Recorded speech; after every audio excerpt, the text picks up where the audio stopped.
अगर आप आपके 20s में हो तो यह वीडियो आपके लिए बहुत ही ज़्यादा इंपॉर्टेंट होने वाला है। और वहीं अगर आप मान लो आपके 30s में हो तो आप बस आपसे खुद से एक ही क्वेश्चन करोगे कि काश ये वीडियो मैंने थोड़ा पहले देख लिया होता।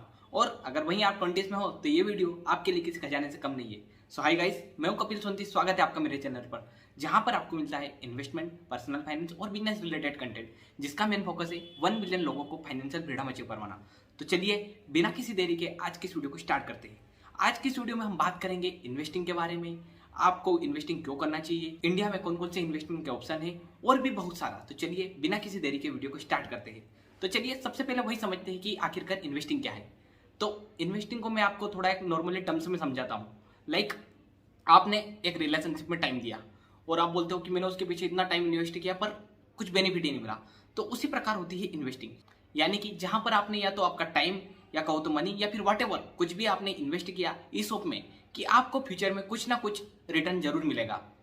और हो सकता है कभी कभी रिटर्न मिले और हो सकता है कभी कभी नहीं मिले। फॉर एग्जाम्पल, आपने ग्रेजुएशन तक की स्टडी करी इस होप में कि आगे जाकर आपको जॉब मिलेगी, बट बहुत ज्यादा चांसेस है कि आपको जॉब मिल जाए या फिर ऐसा भी है कि आपको जॉब नहीं मिलेगी। ये डिपेंड करता है कि आपने उस समय में कितनी ज्यादा स्किल करी और कितना ज्यादा खुद को डेवलप किया। फिर आपने लोगों के मुंह से सुना होगा कि उसने रियल एस्टेट में इतने पैसे लगाए थे और आज उसका रिटर्न 5 गुना, 10 गुना, 7 गुना इतना हो गया। तो हम हर जगह पर पैसे या कहो तो टाइम इसी होप में लगाते हैं कि आगे जाकर फ्यूचर में या तो ये कैश देगा इन फॉर्म ऑफ अप्रिसिएशन या फिर ये हमें एक रेगुलर इनकम जनरेट करके देगा। क्योंकि rich dad poor dad book में एक बात कही गई है कि rich don't work for money whereas money works for him. तो उसी प्रकार अगर आप आपके पैसों को काम पर लगाओगे तो वो आपको बहुत ज्यादा रिटर्न जनरेट करेगा। और वॉरेन बफेट भी कहते हैं कि अगर आप सोते समय पैसा नहीं कमा रहे हो तो आप फाइनेंशियल फ्रीडम को बिल्कुल भूल जाइए, आपको जिंदगी भर कोल्हू के बेल की तरह काम करना ही पड़ेगा। सो अगर आपके पास में भी कोई सरप्लस मनी पड़ा है तो उसको कहीं ना कहीं पर इन्वेस्ट कर दीजिए। क्योंकि कहा जाता है कि पैसा पड़ा पड़ा घर में कोई आपको दूध तो नहीं देगा और ना ही वो बच्चे पैदा करेगा, बट अगर आप उसको कहीं पर लगा देगो तो जरूर वो आपके लिए बच्चे पैदा कर देगा। तो लिटरली आपका सबसे पहला क्वेश्चन यही होगा कि आखिरकार हमें पैसों को इन्वेस्ट क्यों करना चाहिए। भाई मेरे पास पड़े रहने दे, बहुत ज्यादा रिस्क है तो रिस्क है। मतलब दो तरह के बंदे हैं जो बोलते हैं कि भाई बहुत रिस्क है, बाबा रिस्क, मैं मेरे पैसे क्यों लगाऊं।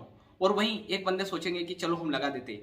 तो पहले मैं आपको बताता हूं कि आपको आपके पैसों को इन्वेस्ट क्यों करना चाहिए। देखो, इसका सबसे पहला और मेजर रीजन है वेल्थ को एक्यूमुलेशन करना। देखो, आपने देखा होगा जो जितने भी बड़े लोग हैं ना वो अपने पैसों को बस उनके पास ही पड़े नहीं रहने देते। लाइक रिलायंस के मालिक मुकेश अंबानी, उनके पास में बहुत ही ज्यादा सरप्लस पैसा आ रहा था पेट्रोलियम के बिजनेस से। तो उन्होंने सोचा कि चलो क्यों ना टेलीकॉम मार्केट को भी कैप्चर किया जाए, और बस उन्होंने उनके जो भी सरप्लस पैसा था उसको टेलीकॉम में लगा दिया और आज जियो एक बहुत बड़ा ब्रांड बन गया है। तो उसी प्रकार यदि आप भी आपकी वेल्थ को एक्यूमुलेट करना चाहते हो तो आपको आपके पैसों को कहीं ना कहीं इन्वेस्ट करना पड़ेगा। और जितना ज्यादा समय आप आपके पैसों को लगाए रखोगे तो वो उतना ही ज्यादा पावर ऑफ कंपाउंडिंग की मदद से 3 गुना, 5 गुना, 10 गुना, 20 गुना हो जाएगा। देखिए, इसे मैं आपको एक एग्जांपल से समझाता हूँ। मान लो आपके पास में कोई ज्यादा इनकम नहीं है, बस आपके पास में 1000 रुपए पर मंथ आते हैं और वहीं आपको जो मार्केट रिटर्न देता है 12% आप रिटर्न कहीं ना कहीं से जुगाड़ कर लेते हो। तो पता है 25 साल बाद उन पैसों की वैल्यू कितनी हो जाएगी? 25 साल बाद उन पैसों की वैल्यू 17 लाख के आसपास हो जाएगी। और पता है आपकी जेब से कितना पैसा लगा है? अगर आप एक महीने में 1000 लगाते हो तो एक साल में आपने 12,000 रुपए लगाए, तो वहीं 25 साल में आपने बस 3 लाख रुपए लगाए और 3 लाख से आपके हो गए 17 लाख। तो इस हिसाब से आप समझ ही गए होंगे कि पावर ऑफ कंपाउंडिंग कैसे काम करती है। और पैसों को इन्वेस्ट करने का सेकंड रीजन है बीट इन्फ्लेशन। आपने आपके घर में बड़े बुजुर्गों से सुना ही होगा कि हमारे समय में तो इतने का सामान मिलता था, पेट्रोल 16 रुपए का था, 15 रुपए का था, 18 रुपए का था। और आज वही चीज देखी जाए तो महंगाई इतनी बढ़ गई कि पेट्रोल तो 108 रुपए पर है और चाय जो 5 रुपए में मिल रही थी वो 10 रुपए ऊपर हो गई है। तो वहीं अगर मान लो आपके पास में 100 रुपए है पर्स में और अगर आपने उसको एक साल तक बस पर्स में ही रखा तो सो ही रहेंगे। बट वहीं अपने जो देश में है इन्फ्लेशन 6% से इंक्रीज हो रही है, तो वही चीज जो आपको पहले 100 रुपए में मिल रही थी वहीं अब आपको 106 में मिलेगी। सो अगर हम इन्फ्लेशन को बहुत ही सिंपल वर्ड में समझे तो एक ही बात है कि समय के साथ में अपने पैसे की वैल्यू को कम होना और चीजों के भाव बढ़ना, जिससे कि पैसे की जो परचेसिंग पावर है ना वो कम हो जाती है। चलिए मैं आपको एक एग्जांपल से समझाता हूँ। देखो, आपको और हम सबको पता है कि हमारे देश की इन्फ्लेशन 6% के आसपास है। तो अगर आप आपके पैसों को बस ऐसे ही पड़े रहने देते हो कि हाँ मेरे पास तो 1 लाख रुपए है, बस अपने घर में पड़े रहेंगे और रोज मैं देखकर सोऊंगा, तो पता है 25 साल बाद जो चीजें आप आज 1 लाख रुपए में जितनी खरीद सकते हो, 25 साल बाद उन्हीं चीजों को खरीदने के लिए आपको 3 लाख, 3.5 लाख या फिर 4 लाख रुपए भी चाहिए होंगे। तो इस हिसाब से आप समझ ही सकते हो कि समय के साथ में पैसे की वैल्यू कितनी ज्यादा डिग्रेड होती है। इन्वेस्टिंग करने का थर्ड रीजन है पैसिव इनकम। देखो, दो प्रकार की इनकम होती है, एक है एक्टिव इनकम, एक है पैसिव इनकम। एक्टिव इनकम में हमको बस गधों की तरह काम करना ही पड़ता, मतलब एक्टिवली हमारा प्रेजेंस जरूरी है। और एक होती है पैसिव इनकम, जहां पर बस हमने कोई एक असेट बना दिया, फिर कहीं पर एक जगह पर पैसे लगा दिए, जो कि बस खुद ही अपने आप ही पैसे जनरेट कर रहे हैं। यानी कि सिंपली कहा जाए तो वहां पर आपको काम करने की जरूरत नहीं है, बल्कि आपके पैसे आपके लिए काम कर रहे हैं। देखो, लाइक अगर आपने रियल एस्टेट में कोई प्रॉपर्टी खरीद ली तो आप वहां से रेंट के रूप में इनकम अर्न कर सकते हो, या फिर आपने लाइक शेयर्स खरीद लिए तो आप डिविडेंड के रूप में भी इनकम अर्न कर सकते हो। और देखो यार, कहा जाता है कि आप सैलरी से कभी भी अमीर नहीं होगे, जब तक कि आपको पैसिव इनकम नहीं आएगी तब तक आप अमीर हो ही नहीं सकते। सो जितना जल्दी हो सके पैसिव इनकम के जरिए बनाते जाओ, और ऐसा नहीं कि बस एक कोई भी पर्टिकुलर स्टॉक या फिर कोई भी एक ही जगह पर पैसे लगाओ, बल्कि अलग अलग जगह पे लगाओ, क्योंकि समय बहुत खराब है। कभी कभी स्टॉक मार्केट क्रैश हो जाता है, कभी कभी रियल एस्टेट खत्म हो जाता है, जिसके बारे में हम आगे बात करेंगे, इतना जरूरी नहीं है। इसके अलावा इन्वेस्टिंग का फोर्थ रीजन है टैक्स बेनिफिट। लिटरली अगर आप आपके सीए लोग या फिर किसी भी टैक्स प्लानर के पास में गए होंगे तो बोलता है कि भाई एटीसी में तेरे को डिडक्शन मिल जाएगा, इतने पैसे म्यूचुअल फंड में लगा दे, या फिर यहाँ पर लगा दे, वहां पर लगा दे। बट अगर आप रियल एस्टेट में भी इन्वेस्ट करते हो ना, तो वहां पर अगर मान लो आपने एक प्रॉपर्टी खरीदी और उसको थोड़े समय बाद बेच दिया, तो अगर वो जो बेचे हुए पैसे से वापस प्रॉपर्टी खरीद लेना, तो आपको टैक्स पे नहीं करना पड़ेगा। तो इसका मतलब यही कि आपको टैक्स बेनिफिट भी मिलता रहेगा, और बस पैसे धीरे धीरे एक्यूमुलेट होते जाएंगे। और इसीलिए तो कहा जाता है कि रिच रिच क्यों हो रहा है, क्योंकि रिच कभी टैक्स देता नहीं, और पुअर और मिडिल क्लास बस टैक्स ही टैक्स देते ही रहते हैं। और इसके अलावा फिफ्थ रीजन है अपने गोल को अचीव करने के लिए। लाइक आपका एक गोल है कि आपके खाते में 1 करोड़ बैंक अकाउंट में होने चाहिए, तो अगर मान लो आप 500 रुपए पर मंथ सेव करते हो, तो पता है आपको कितना समय लग जाएगा? चलिए कैलकुलेट करके देखते हैं। 12 महीने में आप बस 60,000 जनरेट कर पाओगे, और 10 साल बाद 6 लाख रुपए हो जाएंगे आपके खाते में, और 100 साल बाद 60 लाख हो जाएंगे। मतलब जीते जी तो आप कभी भी 1 करोड़ रुपए अपने बैंक अकाउंट में कर ही सकते। अभी चलिए अब बात करते हैं इसको कि आप अगर एफडी कर देते हो पैसों की, तो आप कितना जल्दी 1 करोड़ के आंकड़े तक पहुंच जाओगे। यदि आपको 7.5% का रिटर्न मिलता है ना, तो एफडी से आप 35 साल के अंदर अंदर अपना जो गोल है उसे अचीव कर लोगे। पर इसके अलावा अगर आप और भी ज्यादा रिटर्न जनरेट कर पाते हो, लाइक म्यूचुअल फंड में इन्वेस्ट कर दिया और 12% मिल गया आपको, तो आप यही अपना आंकड़ा 1 करोड़ का 26 से 27 साल में ही अचीव कर सकते हो। तो सोच लो, अगर आप बस 5,000 पर मंथ सेव करोगे तो उससे कुछ भी नहीं होगा, पर अगर आपने सेव करके उन्हीं 5,000 को इन्वेस्ट कर दिया तो आपको बहुत ही ज्यादा करोड़पति या फिर अरबपति बना देगा। और मान लो आपने बस उन्हीं पैसों को सेम एफडी की तरह 35 साल तक इन्वेस्ट कर दिया, तो पता है कितना हो जाएगा? Can you guess it? चलिए गेस करिए, मैं बताऊं। उन पैसों की वैल्यू हो जाएगी 3.2 करोड़, और आप इसका कैलकुलेशन स्क्रीन पर देख ही सकते हो। चलिए अब मैं आपको इन्वेस्टिंग की दुनिया का एक महत्वपूर्ण कंसेप्ट रूल ऑफ 72 के बारे में बता देता हूं। देखो, आपने बहुत सारे लोगों के मुंह से 72 का रूल सुना होगा, अगर नहीं भी सुना है तो कोई प्रॉब्लम नहीं। देखो, रूल ऑफ 72 आपको बताता है कि अगर आपको एक स्पेसिफिक रिटर्न मिल रहा है तो आपके पैसे कितने साल में डबल होंगे। फॉर एग्जाम्पल, मान लीजिए कि आपको 7% का रिटर्न मिल रहा है, तो अगर आप 72 को 7 से डिवाइड करोगे तो आपको लगभग 10 साल लग जाएंगे अपने पैसों को डबल करने में। वहीं अगर आपको 12% का रिटर्न मिल रहा है तो आप बस 6 साल में ही अपने पैसों को डबल कर पाओगे। तो बस यही है सिंपली रूल ऑफ 72। देखो, मैंने स्टार्टिंग में एक बात बोली थी कि जो 20s में अपने ये वीडियो देख रहा है उनके लिए किसी खजाने से कम नहीं, और जो 30s में देख रहे हैं वो बहुत लेट तो नहीं, मतलब थोड़े से लेट हो गए। तो चलिए मैं आपको वही समझाता हूं कि आखिर आपको आपकी इन्वेस्टिंग जर्नी जल्दी से जल्दी स्टार्ट क्यों कर देनी चाहिए, चाहे छोटा अमाउंट हो पर जल्दी से जल्दी क्यों कर देनी चाहिए। देखिए, मान लीजिए आप हो जो कि अभी 25 साल की एज के आसपास हो, आपने मेरा ये वीडियो देखा और सोचा कि यार चलो अपने पास अभी आ रही है इनकम, अपन कैसे भी करके बस 5,000 पर मंथ इन्वेस्ट करेंगे। और वहीं एक आपका दोस्त है जो सोचता है कि अरे भाई अभी तो जीवन जिएंगे, अभी तो बहुत मजे लेंगे, अभी तो ये करेंगे वो करेंगे, और सोचता है कि अभी अपन इन्वेस्टिंग जर्नी अपने 30 साल की एज से स्टार्ट करेंगे। तो मान लो आपने 5,000 12% का ही रिटर्न मिला, नॉर्मली जो टिपिकली आप स्टॉक मार्केट से कमा सकते हो अगर आप इंडेक्स फंड में इन्वेस्ट करते हो। तो और आपने सोचा कि भाई मेरे को 60 साल की एज में रिटायर होना है, तो मतलब आपके पैसों को कंपाउंडिंग होने का 35 साल लगा, मतलब 25 में इन्वेस्ट किया और 60 में आपने निकाल लिए, जो होता है 35 साल। तो पता है आपके पास में कितना फंड होगा? आपके पास में होगा 3 करोड़ 20 लाख। और वहीं जिस दोस्त ने सोचा था कि बस अपन तो मजे लेंगे, और उसने 30 की एज में इन्वेस्टमेंट स्टार्ट करा था और 60 की एज में रिटायरमेंट ले लिया, तो उसके पैसों को कंपाउंडिंग होने के लिए लगे 30 साल। अब आप देखेंगे तो बस फर्क 5 साल का है, बट पता है उसको 60 साल की एज में उसको कितना रिटर्न मिलेगा? Can you guess it? उसको मिलेगा 1 करोड़ 80 लाख। अब आपको समझ में आ ही गया होगा कि जितना जल्दी हम अपनी इन्वेस्टिंग जर्नी को स्टार्ट करते हैं वो आपको कितना ज्यादा बेनिफिट देगी, और जितना ज्यादा हम डिले करेंगे उतना ही ज्यादा वो अपने को नुकसान देगी। एक और आपको एग्जांपल देता हूं जो कि आपको लिटरली बहुत मजा आएगा, और ये मैंने साइकोलॉजी ऑफ मनी बुक से लिया है। देखो, वॉरेन बफेट थे जिन्होंने अपनी इन्वेस्टिंग जर्नी 11 साल की एज में स्टार्ट कर दी थी और आज भी 92 साल के हैं और अभी भी इन्वेस्टमेंट करते जा रहे हैं। अब अगर आप सोचते होंगे कि उन्होंने उनके लाइफ टाइम में बहुत 50% रिटर्न, 60% रिटर्न ऐसा कमाया, तो आप लिटरली गलत हो। उन्होंने अपने लाइफ टाइम में बस 22 से 23% का CAGR यानी कि कंपाउंडेड एनुअली ग्रोथ रिटर्न कमाया है और उनकी नेटवर्थ अभी के समय में $110 बिलियन के आसपास है। पर वहीं अगर वो सोचते हैं कि चलो यार अभी तो मजे करेंगे, 30 साल की एज में इन्वेस्ट करेंगे और 60 साल की एज में निकाल लेंगे, तो पता है उनके पास में कितने पैसे होते हैं?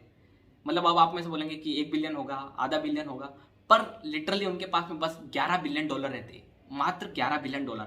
वहीं एक और बंदा था जिम साइमंस, जो कि एक बहुत ही ज्यादा मैथमेटिशियन, बहुत ही ज्यादा दिमागदार वाला पर्सन, बहुत सारे लोगों ने नाम सुना होगा उनका कि बहुत महान आदमी थे। उन्होंने देखो क्वांट रिवोल्यूशन लाए थे, मतलब वो मैथमेटिक टेक्निक से जोड़ते थे कि पता नहीं एल्गो ट्रेडिंग बोलते हैं उसको, वो एल्गोरिदम से लगाते थे कि इस कंपनी के शेयर बढ़ेंगे, इसके हम बढ़ेंगे।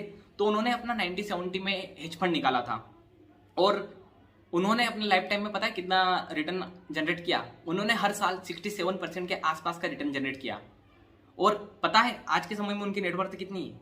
उनकी नेटवर्थ है सिर्फ $21 बिलियन, क्योंकि उनको इन्वेस्टिंग के लिए उतना ज्यादा समय नहीं मिला जितना वॉरेन बफेट को मिला है। तो अब आपको एक बात क्लियर हो गई होगी कि आप ज्यादा रिटर्न नहीं भी कमाओगे, पर अगर आप ज्यादा समय दे दोगे तो आप बहुत सारे लोगों से आगे निकल जाओगे। और पता है जिम साइमंस को अगर सेम समय मिलता जितना वॉरेन बफेट को मिला, मतलब 80 साल के आसपास कंपाउंडिंग का, तो पता उनके पास में कितने पैसे होते?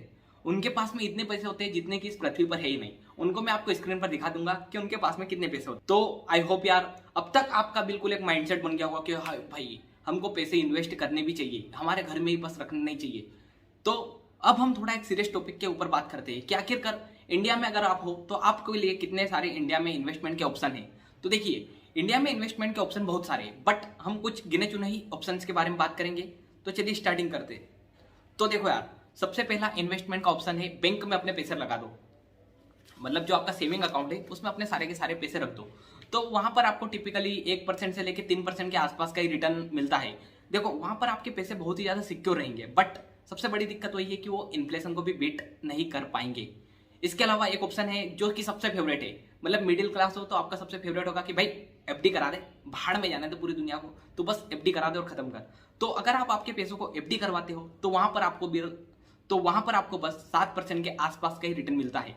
देखो ये रिटर्न इतना ही है जितना कि इंडिया में इन्फ्लेशन चल रहा है, और अभी आपको पिछले साल तो पता ही होगा कि इन्फ्लेशन ने कितने ज्यादा कांड करे हैं। तो आप इस हिसाब से समझ ही सकते हो कि बस अगर आपने बैंक में FD करवा दी तो बस आप 100 रुपए है आपके पास में, तो वो 100 रुपए ही रहेंगे। वो 100 रुपए से 105, 110 ऐसे कभी भी नहीं होंगे। वो आपको बुक में दिखेंगे कि बढ़ रहे हैं, पर इन्फ्लेशन भी उसी हिसाब से बढ़ रही है, तो पैसे ज्यादा बढ़ते हुए नहीं दिखेंगे। और आप में से सबने सुना है कि भाई अगर तूने बैंक में पैसे लगा दिए तो मतलब सबसे ज्यादा सेफेस्ट प्लेस। पर आपको पता है कि RBI की गाइडलाइन कहती है कि बस अगर 5 लाख रुपए के आसपास ही इंश्योर्ड है, उसके ऊपर आपके कितने भी है ना एक अकाउंट में, तो सारे के सारे पैसे बर्बाद, मतलब बर्बाद अगर बैंक बर्बाद हो गई तो यहाँ पर मैं आपको एक टिप देता हूँ जो कि वीडियो के रिलेटेड नहीं है। अगर आपके किसी भी एक बैंक में 5 लाख से रुपए ज्यादा है तो आप उनको डाइवर्सिफाई कर दीजिए, यानी कि 2-3 बैंक में अलग अलग करके रख दीजिए। इसके अलावा थर्ड इन्वेस्टमेंट ऑप्शन है गोल्ड, जो कि इंडिया में मतलब अधिकतर लोगों के घर में रहता ही रहता है। देखो जो कि आपको 6 से 9% के आसपास रिटर्न देगा, मतलब ये इन्फ्लेशन को तो आराम से बीट कर देगा। और आप गोल्ड 2 तरीके से खरीद सकते हो, एक है फिजिकल जो कि आपके घर में रहेगा, कभी भी जाके मतलब रह जाएगा, पर एक उसके साथ में प्रॉब्लम है कि वो चोरी भी हो सकता है। और एक है वर्चुअल गोल्ड जो कि आप डिजिटल गोल्ड खरीद सकते हो किसी भी प्लेटफॉर्म से। बहुत सारे प्लेटफॉर्म है, लाइक मैंने पेटीएम का नाम सुना है और आप वहां से भी खरीद सकते हो। इसके अलावा RBI के सोवरेन गोल्ड बॉन्ड आते हैं, आप उनको भी खरीद कर गोल्ड के जितना रिटर्न उनसे भी जनरेट कर सकते हो। इसके अलावा एक फिफ्थ ऑप्शन है जो कि 78% पैसा इंडियन घरों का इसी में लगा है, वो है रियल एस्टेट। देखो रियल एस्टेट 9 से 10% के आसपास रिटर्न देता है, और इसके अलावा वो रिटर्न देता है आपको in the form of rent. तो अगर आप सोचते हो कि बस तेरा भाई तो जिंदगी भर रेंट कमाएगा और अमीर हो जाएगा, तो आप लिटरली बहुत ही ज्यादा गलत हो। क्योंकि अगर बात करें हम रेसिडेंशियल प्रॉपर्टी यानी कि जिसमें नॉर्मल पब्लिक रहती है, उन घरों में रेंट हमेशा 6% के आसपास रहता है, जो कि अगर मान लो आपका जो लोन की EMI भी आती है ना, वो भी 7 से 8% के आसपास के रेट पर आती है। तो मतलब आप वहां पर तो एक तरीके से आपके पैसे लूज ही कर रहे हो। बट हाँ, एक समय बाद आपकी प्रॉपर्टी हो जाती है तो उसके बाद में आपको पैसा जनरेट होता है। उसके अलावा अगर आपको सबसे ज्यादा अगर इनकम कहीं से हो सकती है तो वो है कॉमर्शियल बिल्डिंग, क्योंकि देखो यार कॉमर्शियल बिल्डिंग पर रेंट भी ज्यादा मिलता है। इसके अलावा वहां पर से आप अलग अलग तरीके से भी इनकम जनरेट कर सकते हो, बट कॉमर्शियल बिल्डिंग सबसे ज्यादा महंगी होती है। तो इसके लिए आप REITs का यूज कर सकते हो, like real estate investment trust, जो कि म्यूचुअल फंड की तरह होते हैं, जहां पर छोटे छोटे जो इन्वेस्टर है वो एक अच्छे फंड मैनेजर को पैसा दे देते हैं और वो उनके बिहाफ पर प्रॉपर्टीज खरीदता है और उनको प्रॉपर मेंटेन करता है और जो रिटर्न वो प्रॉपर्टी जनरेट करती है वो सारे के सारे लोगों को दे देता है। पर मैंने एक बात मिस कर दी, वो है कि आप रियल एस्टेट पर लोन ले सकते हो। अगर मान लो आपने एक प्रॉपर्टी ली 10 लाख की, तो आप जेब से बस 2 लाख रुपए दे दो, बाकी का 8 लाख आपकी बैंक आपके बिहाफ पर उठा लेगी। तो अगर मान लो आपने बस जेब से 2 लाख रुपए लगाए और वो प्रॉपर्टी की प्राइस इंक्रीज होकर 10 लाख से 20 लाख हो जाती है, तो आपके 2 लाख पर पता है कितना रिटर्न मिला? आपके 2 लाख पर 10 गुना के आसपास का रिटर्न मिला। और देखो यार, ये रिटर्न मैं बस आपको एक समझाने के लिए बता रहा हूँ। आप इंटरेस्ट कैलकुलेशन, प्रिंसिपल कैलकुलेशन वो कर सकते हो और उसके बाद में आप देख सकते हो। इसके अलावा एक और ऑप्शन है म्यूचुअल फंड। म्यूचुअल फंड में आपके पैसे एक फंड मैनेजर हैंडल करता है, जो कि बहुत ही ज्यादा एक्सपर्ट नॉलेज रखता है in the form of books, चाहे उसके पास में कुछ भी नॉलेज नहीं हो, पर हाँ वो आपके पैसों को मैनेज करता है और वो आपके पैसों को अलग अलग असेट्स में लगा देता है। लाइक अगर आप बोलते हो कि भाई मुझे ज्यादा रिस्क नहीं चाहिए तो बैलेंस्ड फंड खरीद देगा। अगर बोलते हो कि भाई अपन तो अग्रेसिव है, रिस्क है तो रिस्क है, उस जैसे बंदे हो, तो आपको इक्विटी में सारे पैसे लगा देगा। तो ये आपके ऊपर है कि आप आपके पैसे किससे लगाना चाहते हो। और अगर आप म्यूचुअल फंड में इन्वेस्ट करते हो तो वहां से आपको 12 से 15% का रिटर्न मिल सकता है। और नेक्स्ट वीडियो म्यूचुअल फंड के ऊपर आ रहा है, तो उसमें मैं आपको बता दूंगा कि आप कैसे एक अच्छा म्यूचुअल फंड चूज कर सकते हो। इसके अलावा एक लास्ट ऑप्शन है स्टॉक मार्केट, जहां पर आप अगर बस जो निफ्टी 50 सेंसेक्स यानी कि जो इंडेक्स फंड में ही इन्वेस्ट कर देते हो तो वो आपको 12% के आसपास रिटर्न दे ही देंगे। देखो अभी तक 20 साल में निफ्टी 50 और इंडेक्स सेंसेक्स ने 15% के आसपास रिटर्न दिया है, एज पर ग्रोव रिपोर्ट, जो ग्रोव एप्लीकेशन है उसकी रिपोर्ट। तो उस हिसाब से आप मान सकते हो कि आगे 15% नहीं देगा तो नहीं देगा, पर 12% तो दे ही सकता है। और इसके अलावा आप इंडिविजुअल स्टॉक्स में भी पैसे लगा देते हो, बट देखो यार, इंडिविजुअल स्टॉक्स के साथ में रिस्क भी उतनी ही ज्यादा आती है। लाइक अगर आपने एक अच्छा स्टॉक ढूंढ लिया तो आपको बहुत ही ज्यादा रिटर्न देगा, और वहीं अगर आपने एक खराब स्टॉक ढूंढ लिया ना तो आपके पैसे बर्बाद कर देगा। देखो एग्जांपल से समझाता हूँ। MRF का शेयर 1990 में 10 रुपए का था और आज वही शेयर 1 लाख के आसपास है। मतलब आप समझ रहे हो कितने ज्यादा गुने का रिटर्न, 1000 गुने का रिटर्न। और वहीं एक एजुकम्प कंपनी है जिसके शेयर की प्राइस 2008-9 में 1100-1200 के आसपास थी, और वहीं आज वो शेयर 3 से 5 रुपए 8 रुपए ऐसे कुछ मिल रहा है। एक रिलायंस कंपनी का भी एग्जांपल ले लो। मुकेश भाई अंबानी की कंपनी बहुत ऊपर चली गई, वहीं अनिल अंबानी भाई की कंपनियां डूब गई। तो यहाँ पर रिस्क ज्यादा है। अगर आपको नॉलेज नहीं है तो आके आप हमारे चैनल को सब्सक्राइब कर सकते हो, जहां से आपको नॉलेज मिलेगा। और नहीं तो मेरे हिसाब से 90% लोगों के लिए तो इंडेक्स फंड बेस्ट है। इसके अलावा आपने यूलिप्स का भी नाम सुना होगा। तो अगर आपको कोई यूलिप से चिपका रहा है ना, तो लिटरली उसको बोलना कि भाई भाड़ में जा, मैं इंश्योरेंस अलग से खरीद लूंगा और इन्वेस्टिंग अलग से कर लूंगा। क्योंकि यूलिप्स बताऊं बहुत ही ज्यादा कमीशन से चलती है, और इसके बारे में मैंने कॉपी कैन इन्वेस्टिंग जो बुक है उसमें पढ़ा था कि इसकी वजह से लगभग 21 लाख करोड़ के आसपास इन्वेस्टर्स का नुकसान हुआ है। क्योंकि अधिकतर पैसा तो साला कमीशन में चला जाता है, तो तुम्हारा पैसा स्टॉक मार्केट में क्या लगेगा? पहले वो कमीशन ले लेंगे, फिर इंश्योरेंस की प्रीमियम ले लेंगे, और फिर बचे 5 रुपए वो स्टॉक मार्केट में लगा देंगे। तो इससे अच्छा है कि यूलिप्स जैसी चीजों से बचो, और जो मैंने बताया है ना उन्हीं ऑप्शंस में रहो। इसके अलावा अगर आप शॉर्ट टर्म में ही कर रहे हो तो एक वो 12% क्लब है, उसको भी देख सकते हो। तो चलिए अब समझते हैं कि बेस्ट इन्वेस्टमेंट ऑप्शन आपके लिए क्या है। तो देखो यार, बेस्ट इन्वेस्टमेंट ऑप्शन देखने से पहले हम रिस्क और रिटर्न के सागा को समझ लेते हैं। देखो यार, आपने बचपन से सुना होगा कि अगर आप ज्यादा रिस्क लोगे तो आपको ज्यादा रिटर्न मिलेगा, और वहीं अगर आप कम रिस्क लोगे तो आपको रिटर्न भी कम मिलेगा। तो सिंपली रूल है, ज्यादा रिस्क ज्यादा रिटर्न, कम रिस्क कम रिटर्न। ठीक है, तो सिंपली अगर आपको कोई भी इन्वेस्टमेंट ऑप्शन ढूंढना है तो मैं आपको 3 ट्रिक देता हूं। शॉर्ट टर्म के लिए चाहिए तो सेविंग अकाउंट, FD, 12% क्लब के साथ में आप जा सकते हो, क्योंकि 12% क्लब में भी शायद 1-2 दिन में आपके पैसे निकाल देते हैं। खैर ये सिक्योर नहीं है ज्यादा 12% क्लब। इसके अलावा मीडियम टर्म में जा रहे हो तो बॉन्ड्स देख सकते हो, डेट म्यूचुअल फंड देख सकते हो, FDs देख सकते हो, क्योंकि FD में भी एक लॉक इन पीरियड होता है। और देखो मैं मीडियम टर्म बोल रहा हूँ 1 से लेकर 3 साल। और मान लो आप ऐसे खिलाड़ी हो जो 5 साल 10 साल ऐसे लगाते हो, तो आप लॉन्ग टर्म में बस स्टॉक मार्केट म्यूचुअल फंड इनमें ही लगाइए, क्योंकि यहाँ पर रिटर्न बहुत ही ज्यादा है और रिस्क कम हो जाती है। लाइक आप मान लो इंडेक्स फंड में इन्वेस्ट कर देते हो ना, तो वो अगर आप आपके पैसों को 3 साल के लिए लगाते हो तो वहां पर आपकी रिस्क की प्रोबेबिलिटी 0% हो जाती है। और ये देखो यार, जो ऑथर है कॉपी कैन इन्वेस्टिंग की, उन्होंने बताया है। अब मैंने इसके ऊपर रिसर्च नहीं करी है, पर अगर देखा जाए तो 3 साल में मार्केट ने कभी भी नेगेटिव रिटर्न नहीं किया है। सो कंक्लूजन में मैं आपको एक ही बात बताऊंगा कि 90% लोगों के लिए जो अगर इन्वेस्टमेंट ऑप्शन है बेस्ट, वो चाहते हैं कि मैं लॉन्ग टर्म तक कंसिस्टेंटली इन्वेस्ट करूं, तो वो SIP लगा सकते हैं और सिंपली बस इंडेक्स फंड में इन्वेस्ट कर दो। या फिर अगर आप थोड़े अग्रेसिव रिस्क टेकर हो तो आप म्यूचुअल फंड के साथ में जा सकते हो। और देखो वही म्यूचुअल फंड इंडेक्स फंड को बीट करेंगे जो कि स्मॉल कैपिटल में अपने पैसे लगाते हैं। क्योंकि देखो यार, अगर बात करें इंडेक्स फंड की तो उसमें टॉप 30 बेस्ट कंपनियां हैं। तो देखो बेस्ट कंपनियां यूं ही बेस्ट नहीं बनी, खुद को उन्होंने प्रूव किया है तभी जाकर बनी है। तो वहां पर आपके पैसे सेफ बहुत ही ज्यादा है।